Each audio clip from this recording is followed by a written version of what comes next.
সত্য ঘটনা অবলম্বনে। ঘটনাটি ঘটেছিল আমার সাথে। তখন আমি ক্লাস 8-এ পড়তাম।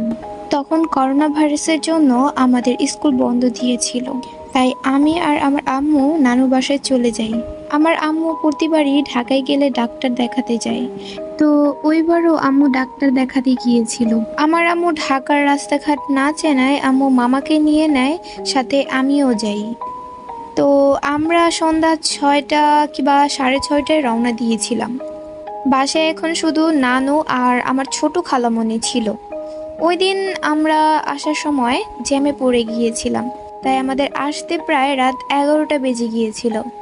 নানু আর খালামণি আমাদের জন্য বসে রয়েছে। এখনও অনেক রাত হয়ে গিয়েছে, কিন্তু তারা এখনও কিছু খায়নি, আমাদের জন্য বসে আছে। তো আমরা সবাই মিলে রাতের খাবার খেতে খেতে প্রায় রাত 12টা বেজে গিয়েছিল। এখানে একটা কথা বলে দিই যে আমার মামা রাতে মশারি ছাড়া ঘুমাতে পারতো না। তো মামার মশারি ছাদে ছিল। আমার মামা ছিল একজন সাহসী মানুষ। তিনি এসব জিন ভূত কিছুই ভয় পায় না। তিনি ওই রাতে রাত 12টার সময় ছাদে চলে যায়।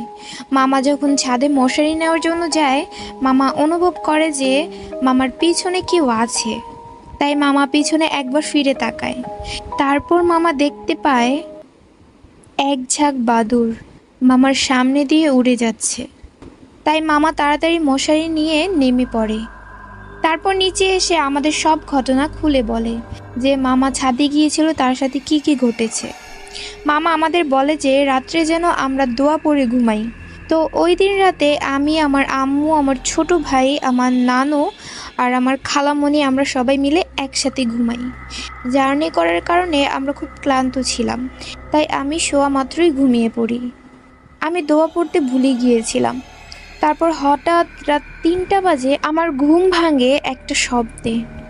আমার পেছনের দেওয়ালে কে যেন জোরে জোরে রড দিয়ে বাড়ি মারছে। আমি তখন খুব ভয় পেয়ে যাই। আমি এতটা ভয় পেয়ে যাই যে আমার খালামণিকে যে ডাকবো সে সাহসটাও আমি পাচ্ছিলাম না। আমার মনে যে দোয়া আসে আমি সে দোয়াটাই পড়তে থাকি। ঠিক সেই সময় আজান দেওয়ার সাথে সাথেই আওয়াজটি থেমে গেল। এই ঘটনাটা কিন্তু এখানেই থামেনি। তারপর যেদিন আমি দুপুরে খাওয়া দাওয়া শেষ করে মোবাইল নিয়ে একদম কোনার রুমে সোফায় বসে বসে মোবাইল টিপতেছিলাম, আমার হঠাৎই এত ঘুম আসে, তাই আমি ফোনটা রেখে ঘুমিয়ে পড়ি সোফার মধ্যেই। হঠাৎ করে কে যেন আমাকে এমন জোরে ধাক্কা দেয়, আমি সোফা থেকে পড়ে যাই। আমার মনে হচ্ছিল কেউ একজন আমাকে ধাক্কা দিয়েছে।